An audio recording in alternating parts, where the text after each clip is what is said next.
അങ്ങനെ ഞാനും വാങ്ങിച്ചു ഒരു ഇരുമ്പിൻ്റെ ചട്ടി. അപ്പോൾ ഇതെങ്ങനെ മയക്കുന്നതെന്ന് നോക്കാവേ. വെണ്ടയ്ക്ക ഫ്രൈ ആയിക്കൊണ്ടിരിക്കുകയാണ് ഗൈസ്. നമ്മളെ സോപ്പൊക്കെ ഇട്ട് നല്ലപോലെ സോപ്പ് റെഡി. വെള്ളത്തിൽ അങ്ങോട്ട് വെച്ചിട്. നല്ല സൂപ്പ് നന്നായി കഴുകിയെടുക്കണേ. കഴുകിയെടുത്തിട്ട് കാണിക്കാം. ഞാൻ എന്താ പറയുക, എന്തെന്ന് പറയുന്നത്, നോൺ സ്റ്റിക്കൊക്കെ മാറ്റിയിട്ട് ഇരുമ്പിലേക്ക് മാറാമെന്ന് വിചാരിച്ചു. ഇതിപ്പോൾ പഴയതാണ്. നല്ല തീയിലങ്ങോട്ട് നമ്മൾ അടുപ്പയിൽ വെച്ചു ഗൈസ്. നമ്മുടെ പാൻ നന്നായി ചൂടായി ഗൈസ്.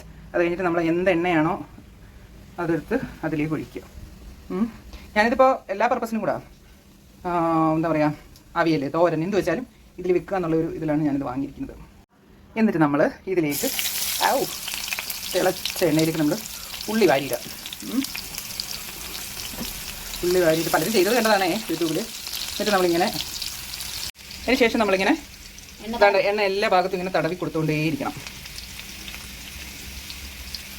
തിന്നുന്നതിൻ്റെ അത്രയുള്ള ഒരു എനർജി കാണാൻ പതഞ്ഞൊക്കെ വരുന്നുണ്ട് കേട്ടോ. എല്ലാം നന്നായി കരിഞ്ഞു. ഇനി നമ്മളിത് വാങ്ങിയിട്ട് നമുക്ക് ഇതിനകത്തൊരു ഓംലെറ്റ് ഉണ്ടാക്കി നോക്കാം. നമ്മൾ ചൂടാക്കി ഇതിലേക്ക് വെളിച്ചെണ്ണ ഒഴിച്ചു ഗൈസ്. ഒരു പരീക്ഷണമാണേ. അപ്പോൾ ഇത് സക്സസ് ആയില്ല നമ്മൾ വീണ്ടും ആദ്യം ചെയ്ത എണ്ണ ഒഴിച്ച് ആദ്യം ഒന്നുകൂടെ ഉള്ളി ഒന്ന് വഴറ്റി നോക്കണം. എന്നിട്ട് ഇത് ചെയ്യണം. ഓക്കെ, ഞാൻ എൻ്റെ നായ്ക്കുട്ടിക്ക് കൊടുക്കാൻ വിചാരിച്ചു. അപ്പോൾ അവൾക്ക് വേണം അത്രേ. നന്നായി വരുന്നുണ്ട് കേട്ടോ ഗൈസ്. മറച്ചിട്ട് നോക്കാം നമുക്ക്. സക്സസ്ഫുള്ളി. അപ്പോൾ ഇങ്ങനെ ചെയ്താൽ മതി എല്ലാവരും. Okay, bye. അപ്പോൾ നമ്മളത് എടുത്ത് ആമിക്ക് തിന്നാൻ കൊടുത്തു. അപ്പോൾ ഗൈസ് സക്സസ് ആണ്.